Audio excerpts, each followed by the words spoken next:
अस्सलाम वालेकुम रहमतुल्लाहि व बरकातुहू। बहुत ख़ास वीडियो लेकर आया हूँ। आइए शायरी सीखते हैं सीरीज़ में। सैयद मोहम्मद नूरुल हसन नूर बेहतरीन उस्ताद हैं। आप शायरी सिखाते हैं। आपने अपने शागिर्दों के लिए जो कुछ कहा है वो मैं आप लोगों के दरमियान रख रहा हूँ। बहुत ख़ास बातें हैं, ये सब के लिए बहुत मुफीद हैं, बहुत फ़ायदेमंद है। अगर आपने ये वीडियो देख ली तो यकीनन आपको इससे बहुत फ़ायदा मिलेगा। तो चलिए हम वीडियो शुरू करते हैं। यहाँ ये कहा गया है कि जिसका जहन उस तरह का होगा वही शेर कहेगा। शेर गोई कोई ज़बरदस्ती का काम नहीं है कि जो भी चाहे, जो भी आ गया इस फील्ड में वो ये काम कर लिया, नहीं। इसके लिए उस तरह की फ़िक्र चाहिए, यानी उस तरह की सोच आपके अंदर होनी चाहिए, साथ ही साथ ज़ौक़ भी हो, तभी आप शेर कह सकते हैं। और जब शेर कहेंगे उसके बाद उस्ताद की ज़रूरत पड़ेगी कि आपने जो कुछ लिखा कैसा लिखा। अब यहाँ उस्ताद रहनुमाई करेंगे। शेर गोई के लिए औज़ान व बहूर का इल्म होना भी लाजिम व ज़रूरी है। ऐसा नहीं कि फ़न उरूज़ पर कामिल दस्तरस हासिल हो। ये मैं पहले ही से कहता हूँ कि ये कोई ज़रूरी नहीं कि आप फ़न उरूज़ पे पूरी तरह से कमांड रखते हो, नहीं। कम अज़ कम इतनी मालूमात ज़रूर हो कि अपने अशार सान बहूर व औज़ान से ख़ुद गुजार सके, यानी अपने अशार की तख्ती खुद कर सके। यानी इतनी मालूमात ज़रूर हो कि आपको पता हो कि आपका शेर बहर में है या नहीं है, वज़न में है कि नहीं है। इतनी मालूमात तो आपके अंदर होनी चाहिए, तभी आप शेर कहें। उसके बाद है शेर में शरीयत और कैफियत का होना ज़रूरी है। ये ऐसे ही ज़रूरी है जैसे जिस्म के लिए रूह। शेर वो है जो शऊर व एहसास को मुतासिर करे, वरना शेर महज खोखले अल्फाज का मुरक्कब बनकर रह जाता है। ये बात बहुत आसान है लेकिन समझने वाले इसको समझते नहीं हैं कि शेर के अंदर शरीयत होनी चाहिए, यानी कहने का अंदाज़ निराला होना चाहिए, एक कैफियत हो। कुछ लोग इस तरह शेर कहते हैं जैसे बात कर रहे हों, तो बात करने में भी एक ख़ास अंदाज़ लाएं ताकि वो अंदाज़ आपका शेर में झलके। तो एक ख़ास कैफियत बहुत ज़रूरी है इसके लिए। जिस तरह जिस्म के लिए रूह है, उसी तरह शेर के लिए कैफियत का होना ज़रूरी है। आप कोई बात कहें सोच समझ कर कहें और इस अंदाज से कहें कि सुनने वाला उससे मुतासिर हो, तभी वो शेर कहलाएगा। उसके बाद है जिस सिनफ में तब आज़माई की जा रही हो, उस सिनफ यानी हम्द, मुनाजात, नात, मनाक़िब, गज़ल, क़ता, रुबाई, क़सीदा, मरसिया वग़ैरह वग़ैरह के बारे में आपको मालूमात हो कि ये सब है क्या। जैसे हम्द की तारीफ़, हम्द उस नज़्म को कहते हैं जिसमें अल्लाह पाक की तारीफ़ हो। तो ये हम्द किस तरह लिखें, तो पहले आपको हम्द के बारे में जानकारी होनी चाहिए, तब आप हम्द लिखें। नंबर 5 में है कि अच्छे शेर कहने के लिए कामिलाने शेर व सुखन के कलाम बलागत निज़ाम का मुताला भी बेहद मुफीद व नाफ़े है। यानी अगर आप अच्छा शेर कहना चाहते हैं, ज़ाहिर सी बात है सब लोग की ख्वाहिश यही है कि वो अच्छा कहें, तो आपको ऐसे लोगों के कलाम पढ़ने होंगे जो वाकई उस लायक हैं। ऐसा न कि आजकल के जो बहुत सारे शोरा हैं, फेसबुक के व्हाट्सएप पे आपको मिल जाएंगे, एक भीड़ है ऐसे लोगों की जिन्होंने अल्लामा इक़बाल के नाम से ऐसे कलाम को मंसूब कर दिया कि मतलब क्या कहा जाए। तो आपके अंदर पहचान होनी चाहिए कि आप कैसे किन लोगों को पढ़ रहे हैं, आपका मेयार क्या है। मैं ग्रुप चलाता हूँ, आइए शायरी सीखते हैं, उसमें अक्सर टॉपिक देता हूँ, उन्वान देता हूँ कोई, और कहता हूँ इस पर आप कुछ लिखें। लिखने का मतलब यह है कि मैं उनके मेयार को जानना चाहता हूँ कि उनका मेयार क्या है। तो यहाँ वही है कि आप जब किताब पढ़ रहे हो तो या कलाम पढ़ रहे हो तो आप कलाम किसका पढ़ रहे हैं। शेर कहने में इन्माक होना चाहिए, यानी पूरी तरह से दिल लगाकर आप शेर कहें।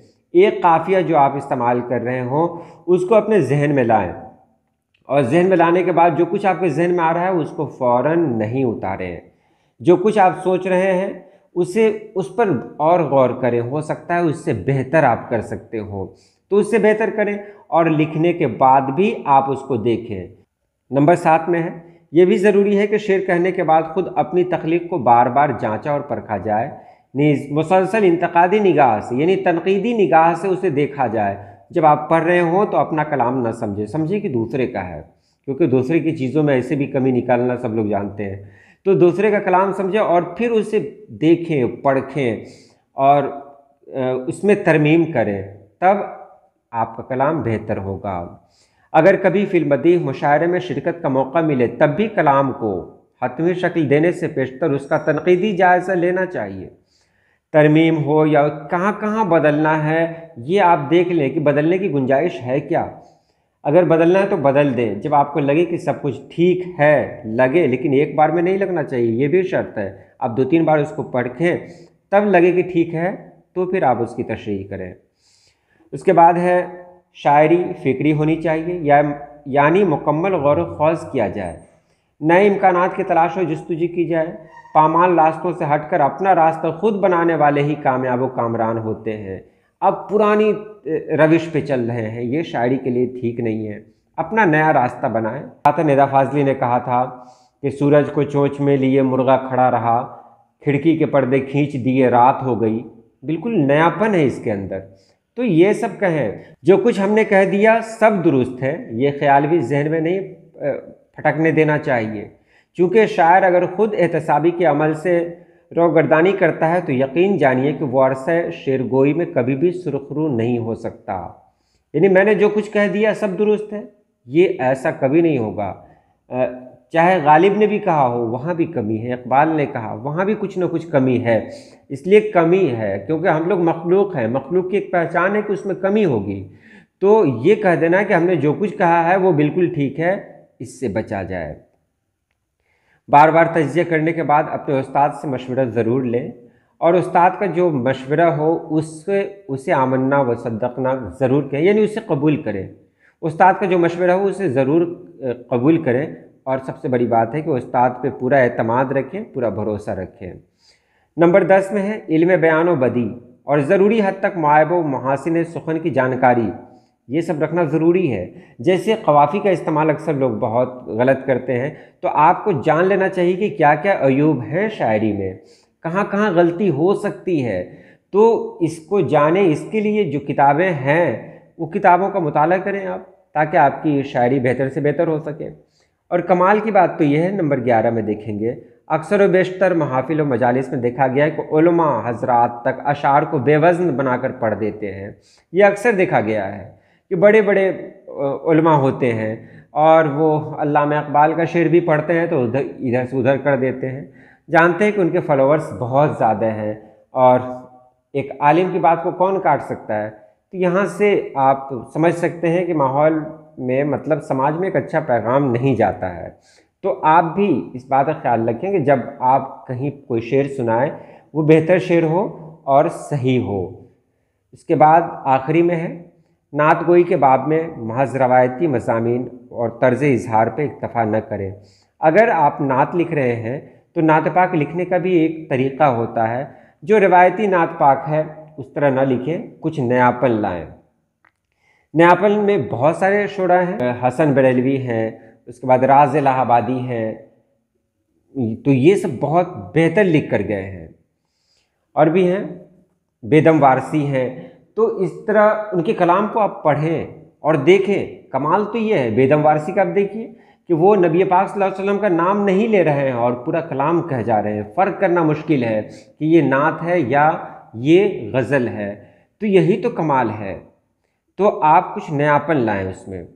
حمد، نعت اور منقبت اگر آپ لکھ رہے ہیں تو آپ کو یہ جاننا ضروری ہے کہ حمد کیا ہے، منقبت کیا ہے، نعت کیا ہے۔